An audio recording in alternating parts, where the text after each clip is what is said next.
आइए। Thank you.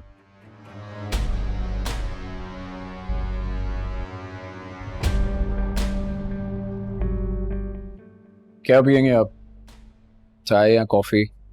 नहीं, कुछ नहीं, बस बात करनी है। कहिए।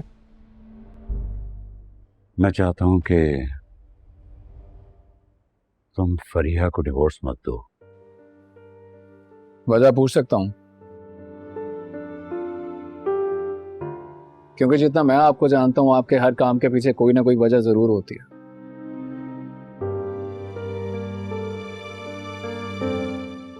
कुछ ना कुछ तो जरूर सोचा होगा आपने। फरीहा की हालत बिल्कुल ठीक नहीं, उसकी तबीयत बहुत खराब है, हॉस्पिटल में एडमिट है वो।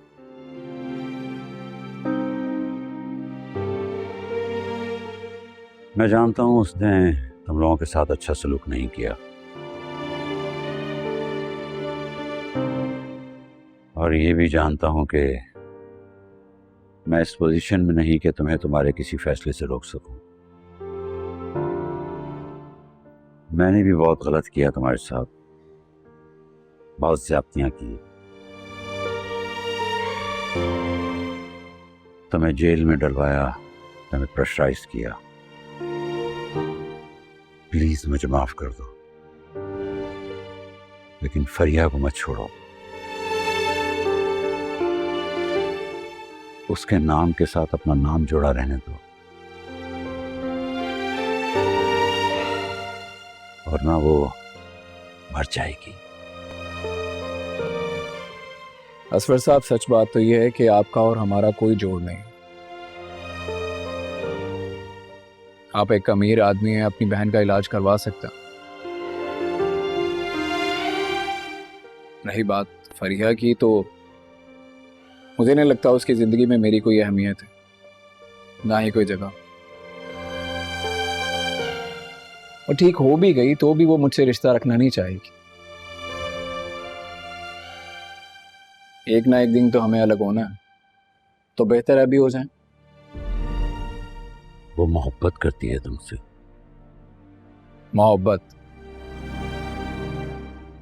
और फरीहा तुम्हारे साथ रहना चाहती है। तुमने देखा नहीं हॉस्पिटल में क्या हालत हो गई थी उसकी, तुम्हें देख के। वो सिर्फ मलकियत चाहती है मेरी, और कुछ नहीं।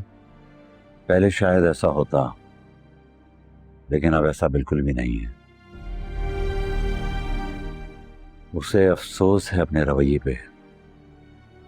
उसने कई दफा मुझसे कहा कि तुम्हें कॉल करूं। वो तुमसे माफी मांगना चाहती है। फरीहा ठीक हो सकती है अन्नान, मैं उसका इलाज कराऊंगा और इलाज के लिए उसे मुल्क से बाहर ले जाऊंगा। मैं हाथ जोड़ता हूं तुम्हारे आगे। फरीहा की खुशियां तुमसे वाबस्ता हैं।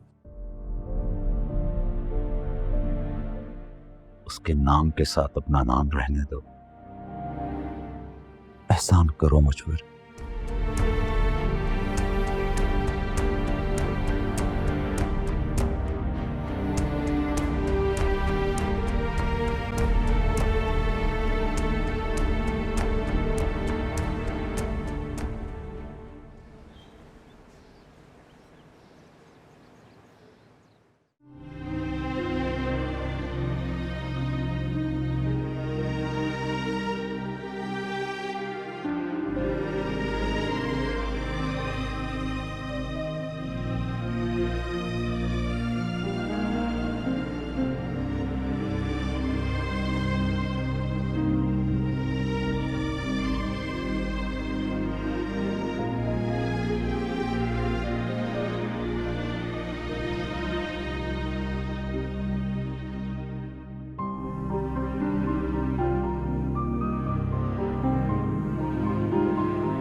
पीछा कर रहे हो मेरा? पहले प्लीज मेरे एक सवाल का जवाब दे दो। फातिहा मैंने पढ़ दी है, अब मैं जानना चाहता हूँ कि इन दोनों कब्रों में आखिर है कौन, और जो भी है तुम्हारे कौन लगता है?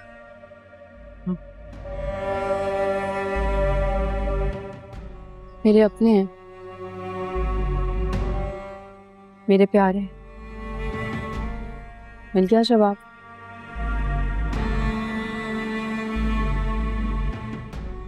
अब तो मेरे सवाल का जवाब दो। क्यों कर रहे हो तुम मेरा पीछा? यही जानना चाहते हो ना कि इन कब्रों में कौन है? नहीं जान पाओगे,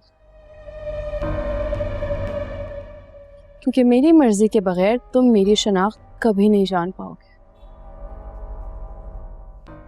तुम मुझे चैलेंज कर रही हो? चैलेंज नहीं कर रही, हकीकत बता रही हूँ।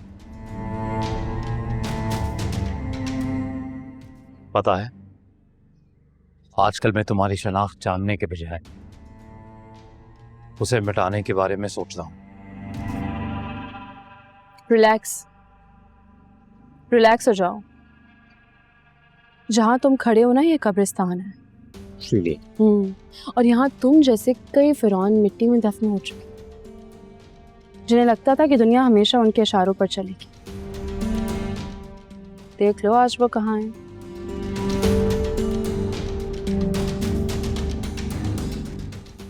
और तुम जानना चाहते हो ना ये किसकी खबरें हैं?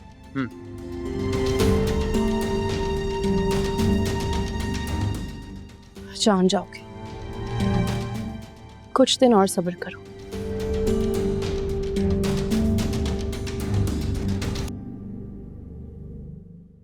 इन कब्रों पर नाम की तख्ती लगा रही हूँ।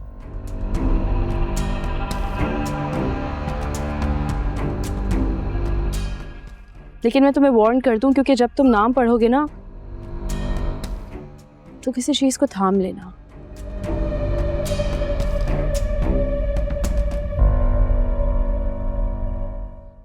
क्योंकि इतनी जोर का झटका लगेगा तुम संभल नहीं पाओगे।